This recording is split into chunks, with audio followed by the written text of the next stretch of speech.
नमस्कार, news take के Y factor में आपका स्वागत है। मैं हूं योगेश मिश्र। आज हम बात करेंगे पाकिस्तान के कायदे आजम मोहम्मद अली जिन्ना, उनके शौक और उनके उन तमाम विवादों पर जिसे लेकर जिन्ना ने बहुत शोहरत हासिल की। पाकिस्तान के संस्थापक मोहम्मद अली जिन्ना की जयंती क्रिसमस के दिन पड़ती है। हालांकि पुराने दस्तावेज के अनुसार जिन्ना का जन्म 20 अक्टूबर 1875 को हुआ था, लेकिन सरोजिनी नायडू द्वारा लिखित जिन्ना की जीवनी के हिसाब से उनका जन्म 25 दिसंबर 1876 को हुआ था, जिससे जिन्ना की आधिकारिक जन्म तिथि बाद में मान लिया गया। मोहम्मद अली जिन्ना का बचपन का नाम मोहम्मद अली जीना भाई था।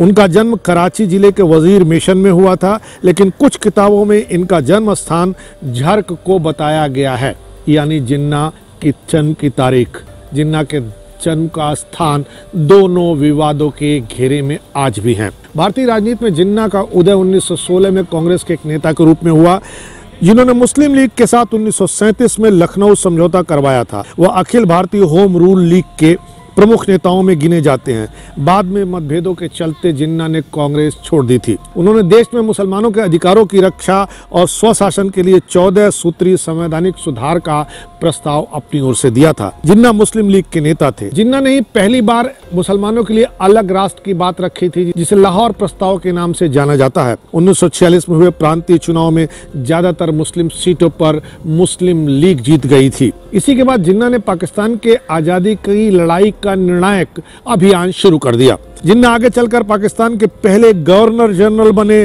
पाकिस्तान में उन्हें आधिकारिक रूप से कायदे आजम यानी महान नेता, बाबाए कौम यानी राष्ट्रपिता के नाम से नवाजा जाता है। जिन्ना की निजी लाइफ स्टाइल बहुत क्लासिक थी। वो उच्च वर्ग के पक्के अंग्रेज वाले तौर तरीके से रहते थे।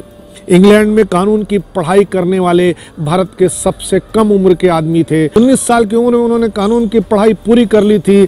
20 साल की उम्र में जिन्ना बम्बई के एकलौते मुस्लिम बैरिस्टर बन गए थे। उस जमाने में जिन्ना की गिनती सबसे महंगे वकीलों में होती थी। उस समय वह हर केस का 1500 रुपए फीस लेते थे। इंग्लैंड में पढ़ाई करने के दौरान जिन्ना अंग्रेजों की लाइफ स्टाइल से बहुत प्रभावित हुए। उन्होंने पूरी तरह अंग्रेजियत को अपना लिया। उनके जीवन और लाइफ स्टाइल पर पारसी जीवन का भी बहुत प्रभाव पढ़ा जा सकता है, देखा जा सकता है। जिन्ना हमेशा सूटेड बूटेड रहते थे। उनके सूट लंदन में सवाइल रो फैशन स्ट्रीट के हेनरी पूल एंड कंपनी द्वारा डिजाइन किए जाते थे। जिन्ना के पास तकरीबन 200 से ज्यादा सूट थे, जिन्हें वो बढ़िया तरीके से कलफ लगी शर्ट के साथ पहनते थे। जिन्ना हमेशा सिल्क की बेहतरीन टाई पहनते थे और किसी टाई को 2 बार इस्तेमाल नहीं करते थे। एक बार इस्तेमाल करने के बाद टाई उनके लिए बेकार हो जाती थी। जिन्ना हमेशा कायदे से ड्रेसअप रहते थे, यहाँ तक कि मृत्युशैया पर होने के बावजूद वो अच्छी तरह ड्रेस पहने रहे। उन्होंने उस समय कहा था, मैं अपने पाजामे में सफर नहीं करूंगा। जिन्ना शेरवानी के साथ कराकली टोपी पहनते थे, जो बाद में जिन्ना कैप के नाम से मशहूर हुई। जिन्ना ने शेरवानी और टोपी की ड्रेस को 1937 में लखनऊ में हुए मुस्लिम लीग के अधिवेशन में पहली बार पहना था। वह बिलियर्ड के शौकीन थे और बेहतरीन ढंग से बिलियर्ड खेलते थे। जिन्ना को क्यूबा के सिगार और स्कॉच विस्की का बहुत शौक था। वह सबसे बढ़िया सिगरेट, सिगार और विस्की पीते थे। इसके अलावा उनको मांस, खासतौर पर पोर्क मीट खाने का बहुत शौक था। जिन्ना हमेशा अपने साथ महंगी क्रेवन ए सिगरेट का डिब्बा रखते थे। उनकी डेस्क पर सिगरेट के अलावा क्यूबा के हवाना सिगार का भी डिब्बा हमेशा मौजूद रहता था। जिन्ना एक दिन में 50 से ज़्यादा सिगरेट पी जाते थे और तकरीबन यह सिलसिला उनकी ज़िंदगी में 30 साल तक लगातार चला। जिन्ना बहुत लिबरल विचारों के थे। उन्होंने कभी नमाज नहीं पढ़ा था। उनके जीवन में धर्म का कोई प्रभाव नहीं था। धर्म से उनका कोई लेना देना नहीं था। वो एक सिया मुसलमान थे। जिन्ना हमेशा इंग्लिश बोलते थे, लिखते थे और पढ़ते थे।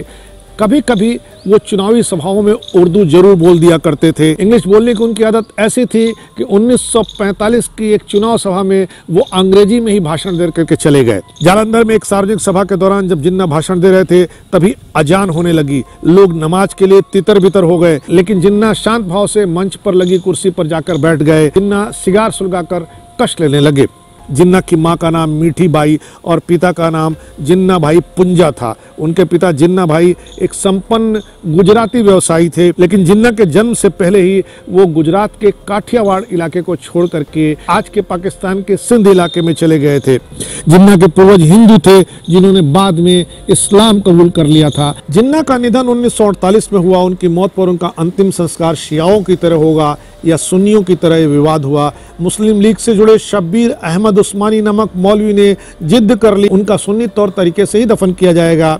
विवाद बढ़ने पर उन्हें शिया और सुन्नी दोनों तरह से दफनाया गया। वैसे जिन्ना मूलतः इस्माइली थे जो बाद में शिया बन गए। इस्माइली 6 इमामों को मानते हैं जबकि शिया 12 इमामों को। इस बार इतना ही। अगली बार फिर मिलेंगे किसी नए सवाल पर नए ढंग से बात करने के लिए। तब तक के लिए नमस्कार। Y factor with Yogesh Mishra.